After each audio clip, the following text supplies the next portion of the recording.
Thank you Jesus. Praise the Lord. Hallelujah. Hallelujah. प्रभू किती महान आहे की त्याच्या पवित्र आत्म्याद्वारे आपल्याला गहन गोष्टी शिकवत आहे. आमेन. आणि बायबल सांगतं, देवाचं वचन सांगतं, प्रभू म्हटला मी जातोय पण मी तुमच्यासाठी कैवारी पाठवेल आणि तो तुम्हाला माझ्याविषयी सर्व शिकवेल. प्रभू येशू ख्रिस्त ज्यावेळेस 3.5 वर्ष या पृथ्वीवर होता, जेवढं शिकवता आलं प्रभूने शिकवलं. पण ज्यावेळेस पवित्र आत्मा आला त्यावेळेस बायबलमध्ये लिहिलं आहे की पवित्र आत्मा प्रत्येक खोल गोष्टी, गहन गोष्टी, प्रभू येशूविषयीच्या प्रत्येक गोष्टी शिकवतो. पण तुम्ही वाचत असताल प्रेषित पॉलद्वारे, प्रेषित पीटरद्वारे, अनेक लोक मार्कद्वारे बघा पवित्र आत्म्याने जे लेटर लिहिलेत, गहन गोष्टी लिहिल्यात.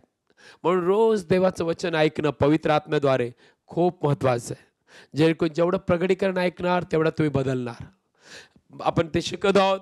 2023 मध्ये देवाची इच्छा आहे, त्याचे तुमच्यासाठी मोठे प्लॅन आहेत, मोठी योजना आहे, मोठं कार्य देव तुमच्याद्वारे करणार आहे. पण एक गोष्टीचं अगत्य आहे, रोज आपल्या देवाला भेटायला तयार व्हा. Hallelujah. Hallelujah. Praise the Lord. Hallelujah. बायबलमध्ये लिहिलंय आमोस 4:12 मध्ये आपण होतो. प्लीज ते वचन कंटिन्यू करूया. या वचनाद्वारे मला आणि तुम्हाला देवाचा आत्मा खूप आशीर्वादित करेल. वाचूया. याकरिता हे इस्रायला, याकरता हे इस्रायला, असेच मी तुला करीन, असेच मी तुला करीन, आणि हे इस्रायला, आणि हे इस्रायला मी तुला हे करीन, मी तुला हे करीन. म्हणून तू आपल्या देवाला, तू आपल्या देवाला भेटायला सिद्ध आहेस. भेटायला सिद्ध आहेस. मी तुम्हाला सांगितलं इस्रायल लोक मूर्तीपूजा करत होते, देवापासून लांब गेले. पण बायबल सांगतं देवाने त्यांना परत हाक मारली. जसं एखादा बाप आपल्या मुलाला हाक मारतो तसा देव आजही लोकांना हाक मारत आहे. कारण त्याची इच्छा नाही कोणाचा नाश व्हावा. बायबलमध्ये काय लिहिलंय? 1 तिमोथी 2 अध्याय, 1 तिमोथी 2 अध्याय कडे देवाचं वचन. आणि बायबल असं सांगतं 4थ्या वचनात, प्लीज वाचूया. त्याची इच्छा आहे की सर्व माणसांचे तारण व्हावे आणि त्यांनी खरेपणाच्या पूर्ण ज्ञानास पोहोचावे. सर्व माणसांचे तारण व्हावे. त्यांनी अंधारात राहू नये, त्यांनी पापात राहू नये, त्यांनी शैतानाच्या बंधनात राहू नये. यासाठीच प्रभू येशू आला. आमेन.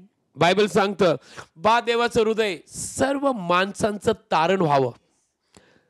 मी नेहमी लोकांना सांगतो आणि आजही सांगतो, जोपर्यंत कृपेचा काळ आहे, जोपर्यंत प्रभू येशू येत नाही, आपलं हृदय तयार करा.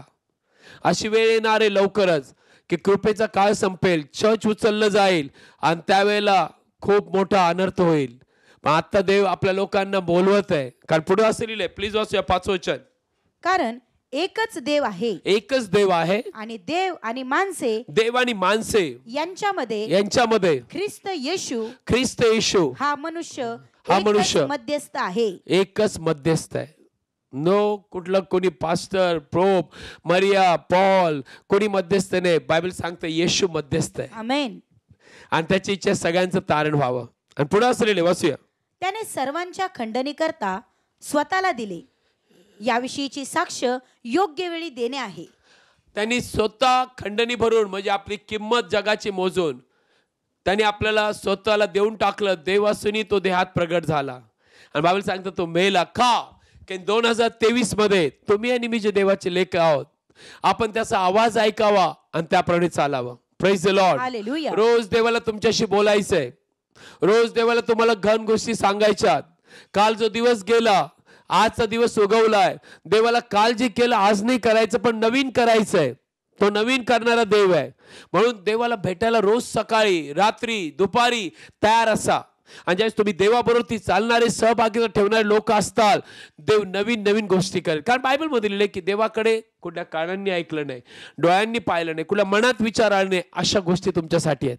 वाचूया 2 करीन 2 अध्याय आणि 9 वचन. प्लीज वाचूया. ऐका देवाचं वचन.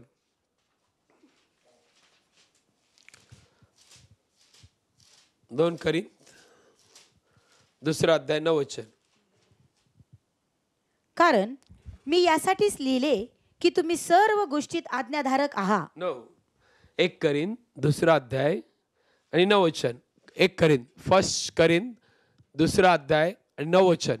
परंतु जसे लिहिले आहे की ज्या काही गोष्टी देवाने आपल्यावर प्रीती करणाऱ्यांसाठी तयार केल्या आहेत, त्या गोष्टी डोळ्याने पाहिल्या नाहीत व कानाने ऐकल्या नाहीत व माणसांच्या हृदयात त्या शिरल्या नाहीत. देवाने देव ज्यांच्यावरती प्रीती करतो देव सगळ्यांवरती समान प्रेम करतो. पास्टर असो कोणी असो सगळ्यांवर त्याचं प्रेम समान आहे. आई बापासारखं. आई बाप तरी भेदभाव करणार पण देव नाही करत. बायबल सांगतं जे देव ज्यांच्यावर प्रेम करतो त्यांच्यासाठी कुठल्या कानांनी ऐकलं नाही, डोळ्यांनी पाहिलं नाही, कुठल्या मनात विचारलं नाही, अशा गोष्टी देवाने प्रगट करायचं ठरवलं यावर्षी. आमेन. हे वर्ष खूप आशीर्वादाचं आहे. येस. पण देवाचे पुढचे वचन काय सांगताय का? पण देवाने आपल्या आत्म्याकडून त्या आम्हास प्रगट केल्या, कारण आत्मा हा सर्व गोष्टींचा, देवाच्या खोल गोष्टींचाही शोध करतो.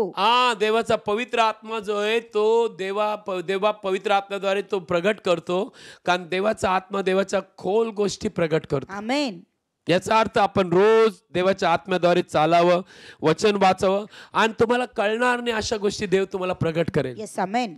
नवीन नवीन गोष्टी, साध्या साध्या गोष्टी देव म्हणाल ओके इकडे जायचं का नाही, इथं बसायचं का नाही, हे काम करायचं का नाही. तर तुम्ही रोज देवाच्या संगतीत असताल देव तुम्हाला प्रत्येक पावली चालेल, पदोपदी तर तुम्हाला चालवेल असं लिहिलेलं आहे बायबलमध्ये.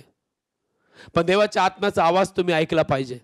2023 मध्ये एक निश्चय घ्या, 100% प्रभू येशूच्या नावात, नो मी देवाच्या बरोबर चालेल, नो मी देवाचा हात धरेल, नो मी देवापासून लांब नाही जाणार, मला वाढायचंय आत्म्यामध्ये, मला बळकट बनायचंय. प्रभू येशूने अगोदर माझी धाव पूर्ण करायची आणि देवाने तुमच्यासाठी मोठ्या गोष्टी ठेवल्या. पुढचं वचन वाचूया. कारण मनुष्याचा आत्मा त्याच्या आत आहे, त्याच्याशिवाय जो मनुष्यातल्या गोष्टी जाणतो असा मनुष्यामध्ये कोण आहे.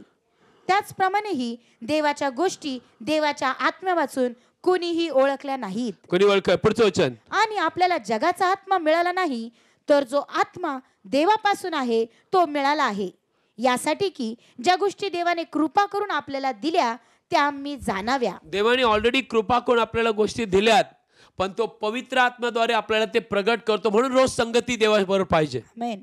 देवाने एकदाच सगळं काय प्रगट केलं तसं नाही करत. Step by step. देवाचं राज्य नेहमी स्टेप बाय स्टेप आहे. Praise the Lord. हालेलुया. आणि ज्यावेळेस तुम्ही देवाबरोबर चालता ते हळू हळू हळू तुम्हाला गौरात नेतो.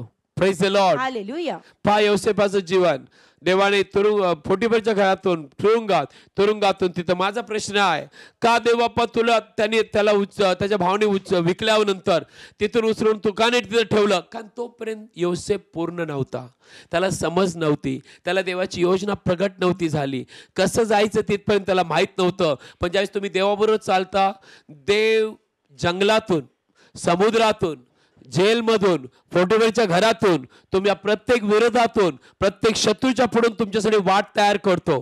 कुठं? मिसर देशाचा पंतप्रधान होण्यासाठी. म्हणून रोज देवाबरोबर चालणं खूप महत्वाचं आहे. देवाकडे आपल्यासाठी मोठ्या योजना आहेत. आमेन. पण काय लिहिलं इर्म्यामध्ये? इर्म्या 29 मध्ये, इर्म्या 29:11 वर. कारण मी तुम्हाविषयी जे संकल्प करीत आहे मी तुमच्याविषयी संकल्प करत आहे ते मी जाणतो. देव म्हणतो ते मी जाणतो. तुम्हाला शेवटी आशा द्यायला, तुम्हाला शेवटी आशा द्यायला ते शांतीचे संकल्प आहेत, ते शांतीचे संकल्प आहे आणि अरिष्टाचे नाहीत, आणि अरिष्टाचे नाहीत असे परमेश्वर म्हणतो. असे परमेश्वर म्हणतो. पुढं. आणि तुम्ही माझ्याकडे आरोळी कराल. हेच तर मी सांगत आहे. येस. रोज प्रार्थनेत आणि वचनात जर तुम्ही देवाशी बोलत आहात, पुढे असं लिहिलंय, व जाऊन माझी प्रार्थना कराल तेव्हा मी तुमचे ऐकेन. ऐकेल. आमेन. रोज ऐकेल. प्रभू आपल्याकडे कान लावतो नीतिमानाकडे. पुढं. तुम्ही मला शोधाल आणि आपल्या पूर्ण हृदयाने मला हुडकाल तेव्हा मी तुम्हाला पावेन. बायबल सांगतं पूर्ण हृदयाने. ऑफकोर्स येशू आपल्या हृदयात आलाय, पवित्र आत्मा आपल्यात आहे. बायबल सांगतं पूर्ण हृदयाने हुडका. डुप्लिकेट जीवन नका जगू. स्तुती करायची, आराधना करायची पूर्ण हृदयाने करा. आणि रोज तुम्ही देवाच्या संगतीत जर असताल तर देव तुमचं हृदय एवढं बळकट करेल. तर मला सांगायला आवडेल, रोज देव नवीन नवीन योजना प्रगट करेल. आमेन. आणि तुम्हाला प्रत्येक संकटातून वाचवायला तो सामर्थ्यवान देव आहे. हालेलुया. हालेलुया. या आपले डोळे बंद करा, आपण प्रार्थना करूया. जर तुम्ही अजून प्रभू येशूला जीवन दिलं नसेल तर आपलं हृदय उघडा, प्रभू येशूला आपल्या हृदयात घ्या. कारण माणसामध्ये आणि देवामध्ये एकच मध्यस्थ आहे, त्याचं नाव प्रभू येशू. आमेन. पूर्ण हृदयाने विश्वासाने बोला, हे प्रभू येशू, हे प्रभू येशू, मी पूर्ण हृदयाने मी पूर्ण हृदयाने तुझ्यावर विश्वास ठेवतो. तुझ्यावर विश्वास ठेवतो. तू जिवंत देवाचा पुत्र तू आहे. जिवंत देवाचा पुत्र आहे. तू माझ्यासाठी आला, तू माझ्यासाठी आला, माझ्यासाठी प्राण दिला, माझ्यासाठी प्राण दिला, तिसऱ्या दिवशी पुन्हा उठला, तिसऱ्या दिवशी पुन्हा उठला, असा माझा विश्वास. असा माझा विश्वास आहे. मला क्षमा कर प्रभू. मला क्षमा कर प्रभू. प्रभू येशू, प्रभू येशू, तूच माझा तारणारा देव आहेस. तूच माझा तारणारा देव आहेस. माझ्या हृदयात ये. माझ्या हृदयात ये. प्रभू येशू, प्रभू येशू, तुझ्या नावावर विश्वास तुझ्या ठेवल्यामुळे नावावर विश्वास ठेवल्यामुळे सार्वकालिक जीवन सार्वकालिक जीवन माझ्या हृदयात मी स्वीकारत आहे. माझ्या हृदयात मी स्वीकारत आहे. मी कबूल मी करतो, कबूल करतो. मी जिवंत देवाचे लेकरू आहे. जिवंत देवाचं लेकरू आहे. प्रभू येशूच्या नावात प्रभू येशूच्या नावात माझं तारण झालं. माझं तारण झालेलं आहे. आमेन. आमेन. डोळे बंद करा, प्रेयर करू. फादर, जितक्यांनी तुझ्यावर विश्वास ठेवला, तुला अंगीकारलं, तितके देवाचे लेकर आहेत. प्रभू येशूच्या नावात आम्ही आशीर्वाद देतो. पवित्र आत्म्याने, कृपेने, वचनाने, देवाच्या प्रीतीने आशीर्वादित व्हा. सगळे शरीरातले त्रास, शरीरातले आजार, शरीरातले रोग, प्रत्येक दुष्ट आत्म्याची योजना मी हे सर्व प्रभू येशूच्या नावात नाश करतो. आणि डोक्यापासून पायापर्यंत प्रभू येशूच्या नावात मी आज्ञा देतो, बरे व्हा, मोकळे व्हा, देवाच्या शांतीने, आनंदाने भरा. आणि ज्या गोष्टीची कल्पना केली, आजपासून येशूच्या नावात त्या गोष्टी तुमच्यासाठी घडवल्या जावो, आमेन. घडवल्या जातील. पवित्र आत्म्याचा आवाज ऐका आणि त्याच्याबरोबर रोज संगतीत चाला. प्रभू येशूच्या नावात आमेन. आमेन. आमेन. ओके, उद्या 8:30 वाजता भेटूया. लक्षात ठेवा, सबस्क्राईब करा, तुमच्या मित्रांना, नातेवाईकांना सांगा, शेजाऱ्यांना पाहायला. काय बायबल सांगतं, प्रभू येशूची इच्छा नाही कुठल्या माणसाचा नाश व्हावा. तुम्ही त्यासाठी कारण बनू शकता. आपल्याला कोणीतरी स्वार्थ सांगितली म्हणून आपण इथे आहोत. तुम्ही कोणाला सांगा, आज उद्या नाही ऐकणार, पण एक दिवशी ऐकावं लागेल. उद्या भेटूया. God bless you. थँक्यू.